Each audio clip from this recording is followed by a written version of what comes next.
menjadi sangat penting dalam proses pembelajaran. Melalui kolaborasi dapat membantu calon pendidik untuk menciptakan proses pembelajaran yang interaktif dan juga dinamis di kelas saat calon pendidik itu telah menjadi seorang pendidik. Yang kedua, ada meningkatkan kemampuan problem solving, yang mana problem solving itu kemampuan untuk menemukan penyebab masalah serta analisis yang menyelesaikan masalah itu. Nah, ini problem solving itu mendorong pemikiran kolektif dan solusi inovatif. Nah, dengan proses ini untuk melatih calon pendidik untuk mengevaluasi situasi dari berbagai sudut pandang dan dapat menghasilkan solusi yang inovatif. Dengan demikian, calon pendidik itu menjadi lebih siap menghadapi berbagai situasi yang akan lebih kompleks yang akan mereka hadapi di dunia pendidikan saat mereka telah menjadi seorang pendidik. Yang ketiga ada pengembangan inovasi pembelajaran, yang mana di sini itu memungkinkan berbagai teknik pengajaran yang relevan dan juga menarik bagi siswa di masa kini. Diterapkannya pada kurikulum, penggunaan teknologi pendidikan, serta pembelajaran dengan menggunakan berbasis proyek. Yang keempat, ada komunitas pembelajar, yang mana membangun dukungan dan pembelajaran diri. Nah, komunitas ini berfungsi sebagai tempat berbagi ide, informasi untuk mengerjakan tugas, serta refleksi dan pengembangan diri secara terus-menerus dari zaman ke zaman. Yang kelima atau yang terakhir ada kepemimpinan, yang mana itu mengajarkan calon pendidik untuk memimpin dan menginspirasi rekan sesama pendidiknya. Di sini juga memimpin dan juga menginspirasi agar pembelajaran serta pendidikan mencapai tujuan pendidikan yang lebih baik. Mungkin hanya itu yang dapat saya sampaikan. Saya kembalikan ke moderator.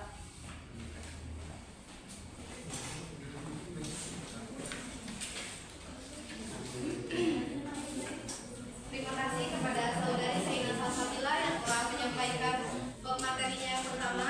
Dapat saya simpulkan bahwa kolaborasi antar pendidik di dalam pendidikan itu lebih mengacu terhadap proses kerjasama antar pendidik, lembaga pendidikan atau orang-orang yang terlibat di dalam pendidikan. Nah, tujuannya untuk menciptakan pengalaman proses belajar yang lebih menarik, lebih efektif dan juga lebih bermakna agar waktu tidak terbuang. Lalu ada pentingnya kolaborasi bagi pendidik calon pendidik 21. Yang pertama ada mempersiapkan keterampilan abad 21. Yang kedua problem solving. Yang ketiga inovasi pembelajaran. Dan yang keempat komunitas pembelajar. Yang kelima kepemimpinan mengajarkan calon pendidik. Agar waktu tidak terbuang sia-sia, marilah kita dengarkan untuk pematerian yang kedua kepada saudari Suci. Saya persilakan.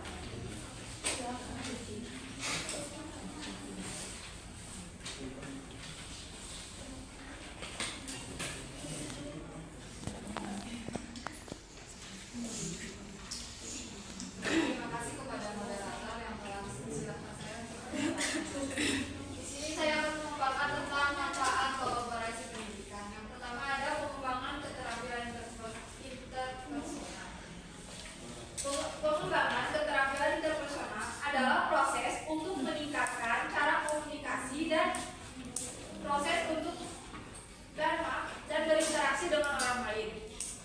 Tujuannya agar kita bisa lebih jelas saat berbicara, lebih baik dalam mendengarkan, dan bisa membangun hubungan yang positif dengan siswa dan rekan.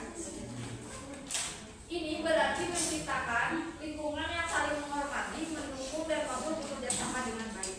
Yang kedua ada keterampilan kepemimpinan. Keterampilan kepemimpinan adalah kemampuan untuk memimpin dan mengarahkan kelompok dengan efektif. Ini melibatkan kemampuan mengatur, mengambil keputusan, dan menjaga dinamika kelompok agar berjalan lancar. Dengan keterampilan ini, seorang pemimpin bisa menginspirasi, mengelola konflik, dan memastikan mencapai tujuan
Produksi suara kurang kencang.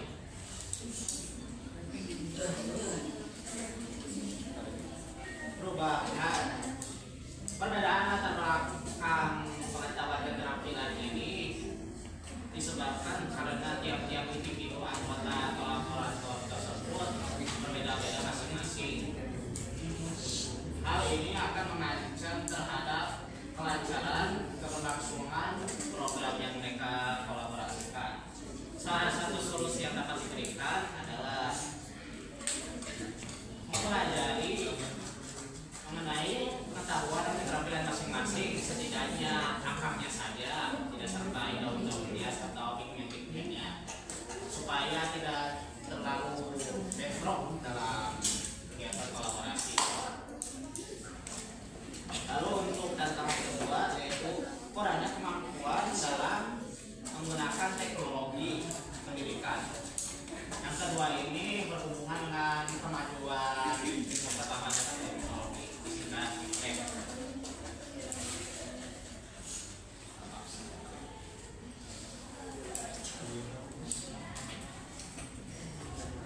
Calon-calon pendidik yang berkolaborasi ini tentunya tidak seluruhnya memahami cara menggunakan teknologi-teknologi yang ada dalam melaksanakan pendidikan. Contohnya seperti ini PowerPoint. Tidak semua orang bisa menggunakannya, bahkan membuatnya saja hanya sedikit yang bisa.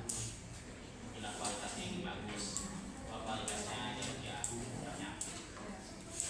Untuk menanggulanginya dapat dengan melakukan pelatihan atau mengikuti kursus yang berkaitan dengan teknologi-teknologi bidang pendidikan ini supaya kegiatan kolaborasi yang menggunakan teknologi untuk pelaksanaannya dapat berjalan dengan lancar. Lanjut ke tantangan ketiga, yaitu adalah keterbatasan komunikasi dan kolaborasi antar budaya. Tantangan ketiga ini sangat mencerminkan sekali kemajuan negara kita karena banyaknya bahasa dan budaya yang ada. Keterbatasan komunikasi ini bisa terjadi bila mana bahasa-bahasa yang digunakan yang individu tersebut berbeda-beda. Misalnya satu menggunakan bahasa Indonesia, satu menggunakan bahasa Arab, ada yang menggunakan Jawa, atau ada yang menggunakan bahasa asing, ada yang menggunakan bahasa asing. Kalau untuk kebudayaannya tersendiri, terkadang karena berbeda budaya, setiap anggota-anggota kolaborator tersebut bisa saja bentrok karena salah paham. Untuk menanggulanginya, penanggulangan bisa dengan mempelajari bahasa atau budaya yang anggota masing-masing supaya tidak terjadi salah paham atau miskomunikasi, supaya tidak terjadi konflik internal.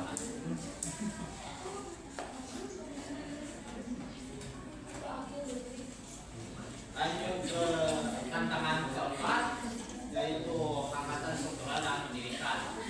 Hambatan struktural ini maksudnya ada pada kurikulum pendidikan dan juga fasilitas-fasilitas dalam melaksanakan pendidikan. Kedua hal tersebut di negeri kita masih kurang memadai. Jadi untuk penanggulangannya ya peningkatan kualitas saja. Lalu untuk kurikulum ya harus dibenahi juga karena kurang efektif biasanya itu kurikulumnya. Lalu ke tantangan terakhir atau tantangan nomor 5 yang akan saya paparkan ini adalah keterbatasan waktu dan sumber daya. Sumber daya ini adalah sumber daya manusia, sumber daya alam ya tidak terlalu banyak. Keterbatasan waktu ini terjadi karena kolaborator ini tentunya memerlukan waktu untuk melaksanakan kegiatan mereka.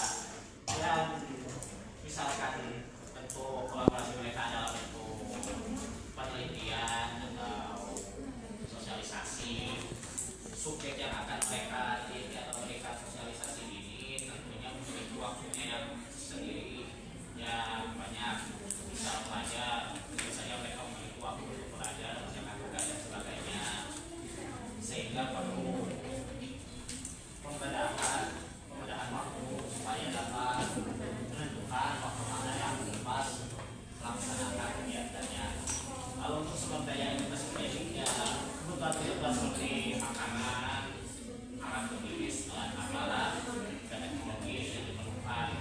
Terkadang tidak memadai dalam pelaksanaan. Untuk penanggulangannya yang satu ini, kalau tidak pakai duit ya kita tolong ke instansi pendidikan yang tentunya tidak mudah. Jadi jika bisa mengatasi ini juga tidak bisa bersedia. Sekian pemaparan materi saya. Mohon maaf ya saya ribet dalam memaparkannya. Saya mulai terlebih.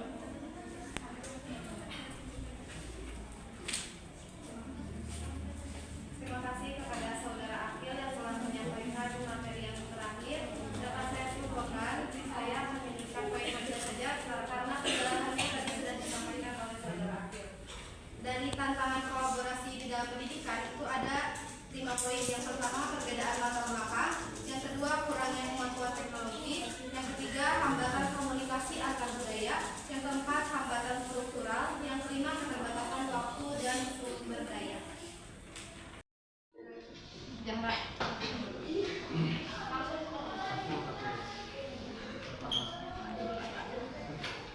Baik, assalamualaikum warahmatullahi wabarakatuh. Perkenalkan, saya Jala Sabila Karong, penelitian MPM 067 dari kelompok 10, izin bertanya.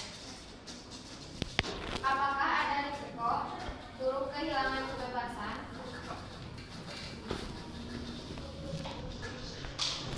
dalam mengajar jika terlalu banyak kolaborasi?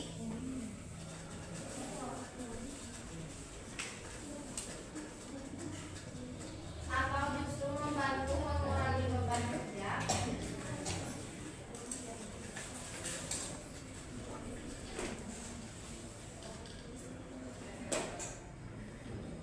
Secara keseluruhan. Ya,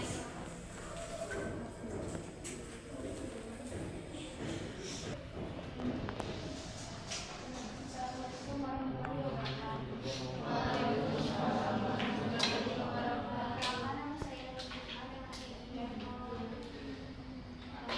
Apa peran teknologi di dalam meningkatkan kolaborasi pendidikan dan bagaimana keterbatasan teknologi dapat diatasi?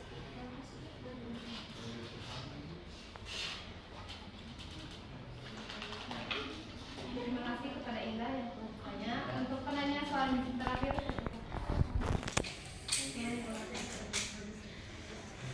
Satu, dua, tiga. Baik, perkenalkan nama saya Zakir Ramadhani dengan NPM Air 078. Di era 21 kita tidak luput dari yang namanya teknologi. Tapi dalam pendistribusian teknologi di Indonesia tidak merata pendistribusian teknologi. Nah, pertanyaan saya adalah apakah tanpa adanya teknologi di daerah pelosok akan bisa terjadi kolaborasi pendidikan? Jika bisa terjadi, apakah kolaborasi tersebut dapat berjalan efektif? Apakah kolaborasi pendidikan di daerah pelosok tanpa teknologi dapat terjadi? Jika iya, apakah kolaborasi pendidikan tersebut berjalan efektif?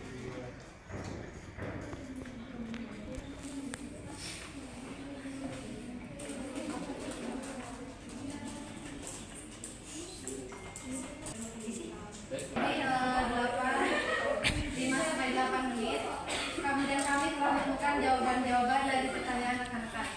Untuk pertanyaan yang pertama dari saudari Zahra, apakah ada resiko guru kehilangan kebebasan dalam mengajar jika terlalu banyak kolaborasi atau justru membantu mengurangi beban kerja secara keseluruhan? Nah, pertanyaan dari Zahra akan dijawab oleh saudari Suci. Kepada Suci, saya persilakan.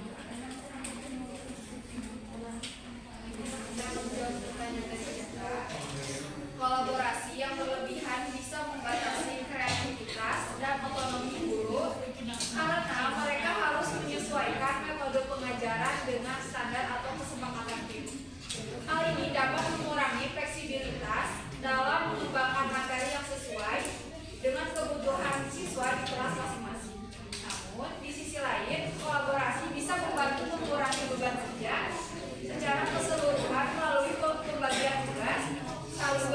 sumber daya dan informatif sehingga guru bisa lebih fokus pada aspek-aspek lain dari pembelajaran yang mungkin tidak sempat diperhatikan secara menyeluruh.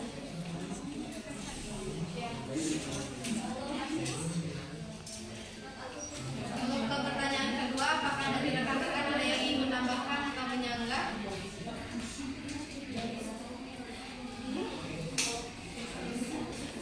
Tidak ada. Baiklah, akan kami lanjutkan ke menjawab pertanyaan yang kedua dari Saudari Indah. Pertanyaannya, apa peran teknologi dalam meningkatkan kolaborasi pendidikan dan bagaimana keterbatasan teknologi dapat diatasi? Untuk pertanyaan dari Indah akan dijawab oleh Saudari Seina. Saudari Seina, saya persilakan.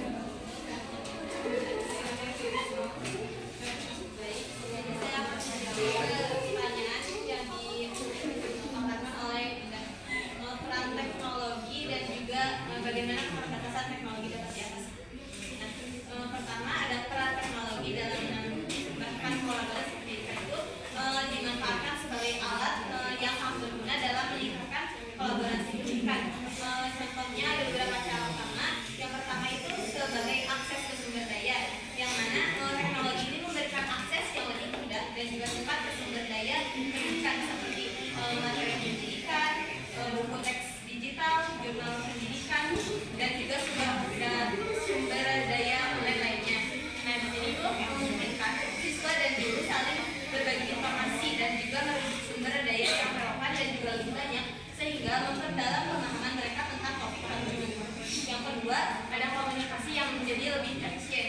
Jadi banyak platform yang seperti WA, pesan instan, email, dan juga forum online yang memungkinkan komunikasi yang lebih cepat dan efisien antara guru dan juga siswa. Nah, di sini siswa itu dapat menjadi lebih mudah berkomunikasi tentang tugas, bertanya kepada guru atau bertanya juga kepada teman dan berkolaborasi dengan teman-teman mereka tanpa harus bertatap muka, dan juga meningkatkan fleksibilitas dan keterlibatan dalam proses pembelajaran. Yang ketiga, sebagai alat-alat kolaborasi, contohnya saja seperti Google Dokumen, WPS, Microsoft, dan juga platform yang lain yang memungkinkan siswa untuk bekerja bersama dalam proyek-proyek pembelajaran secara online. Yang keempat, ada pembelajaran jarak jauh seperti yang telah kita lalui juga pas COVID-19 tahun sebelumnya. Kita juga kan melakukan pembelajaran secara jarak jauh. Nah, di sini teknologi itu memungkinkan pembelajaran kolaborasi jarak jauh sehingga siswa dan guru itu tidak perlu berada di dalam satu ruangan dan yang sama untuk bekerja sama, seperti dapat menggunakan YouTube, webinar, dan juga platform e-learning yang memungkinkan kolaborasi lintas batas geografis. Yang kelima ada personalisasi pembelajaran. Nah, guru itu dapat menggunakan data juga analisis untuk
sesi yang kedua akan saya buka dan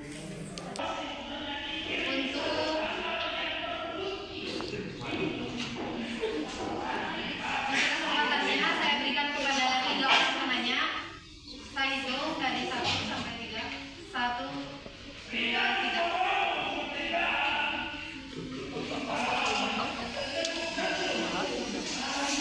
Bapak, silakan. Sebenarnya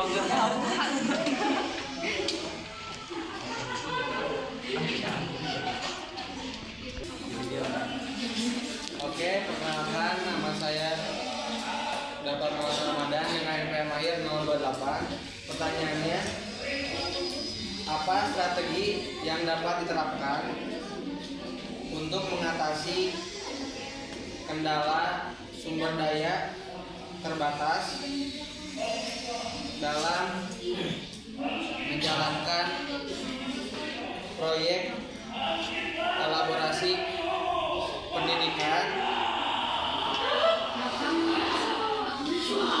dan bagaimana maju ya.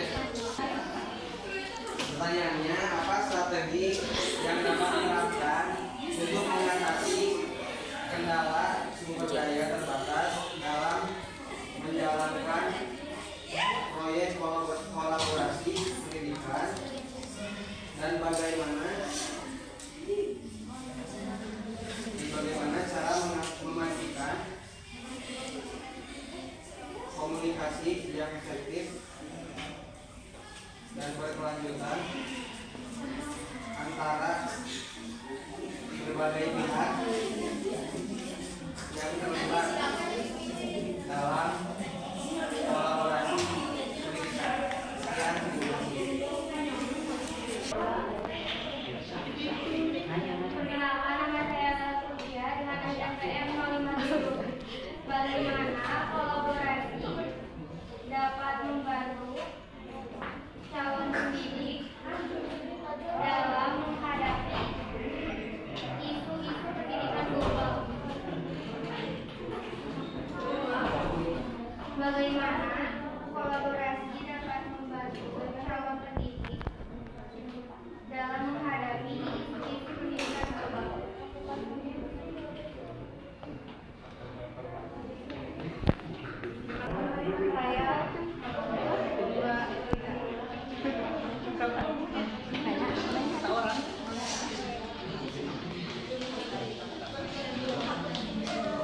Baik, tanpa salah, izin memperkenalkan diri. Perkenalkan, nama saya Anissa Salana Hakimi dengan NPM Akhir 053. Dari tadi yang sudah dijelaskan, dalam tantangan kolaborasi pendidikan bagi calon pendidik angkat 21 ada di bagian nomor 3, yaitu hambatan komunikasi antar budaya. Berarti adanya keterbatasan. Nah, bagaimana jika kolaborasi pendidikan ini bersifat internasional, otomatis calon pendidiknya juga datang dari berbagai luar negara kan, dari berbagai luar negara dengan latar belakang budaya yang berbeda-beda. Pertanyaannya, bagaimana cara memfasilitasi kolaborasi pendidikan antara calon pendidik dari berbagai negara dengan latar belakang budaya yang berbeda? Sekian dan terima kasih. Pertanyaan yang pertama dari saudara Dapa. Apa strategi yang dapat diterapkan untuk mengatasi kendala sumber daya terbatas dalam menjalankan proyek kolaborasi pendidikan dan bagaimana cara memastikan komunikasi yang efektif dan berkelanjutan antara berbagai pihak yang terlibat dalam kolaborasi pendidikan?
Ini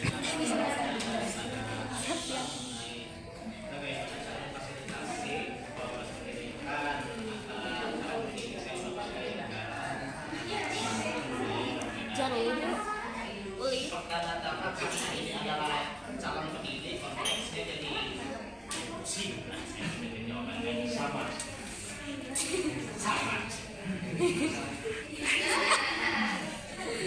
Pertama karena ini calon pendidik, tentunya dia tidak bisa. Calon pendidik ini bila satu atau dua dia satu juga. Harus ditemani oleh satu orang.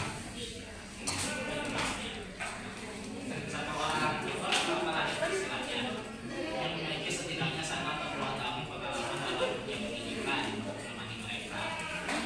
Itu untuk yang pertama. Lalu untuk kedua, misalnya mereka sempat tadi berkait dengan A, B, C, D, E, F, G, seterusnya berkumpul di negara A, B, menggunakan mereka semua harus mempelajari budaya-budaya yang ada di negara D, termasuk norma-normanya supaya mereka tidak ada masalah. Juga mungkin mengenai kondisi pemerintahan dan sebagainya supaya ya tidak tiba-tiba terlibat dalam pemberontakan atau semacamnya yang merepotkan. Lalu juga mungkin mengenai bahasa, mereka juga harus mempelajari bahasa yang ada di sana agar mereka tidak terjadi miskomunikasi atau sama juga menggunakan bahasa internasional. Lalu untuk dalam negara D sendiri, ini mereka yang paling ribet ya. Negara D dari pemerintahan harus menyiapkan fasilitas untuk menunjang para tamu-tamu negara tersebut. Itu juga formal ya. Jika tidak formal ya berarti institusi yang harus menanggung biaya-biaya segala-galanya seperti penginapan, konsumsi, lalu fasilitas kolaborasi dan semacamnya. Mereka harus menyiapkannya karena negara tidak fasilitasi mereka juga. Lalu untuk para calon pendidik sendiri yang berasal dari negara tersebut juga mereka adalah mempelajari bahasa dari segala negara yang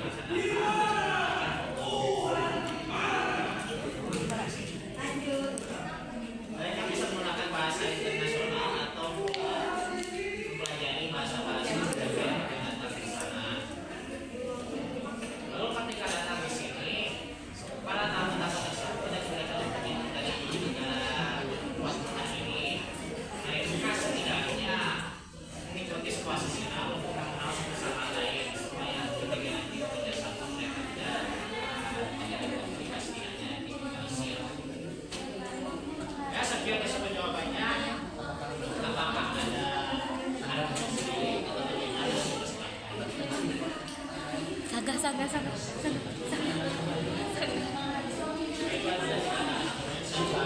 Oh. Pendekat kecewa Elsa.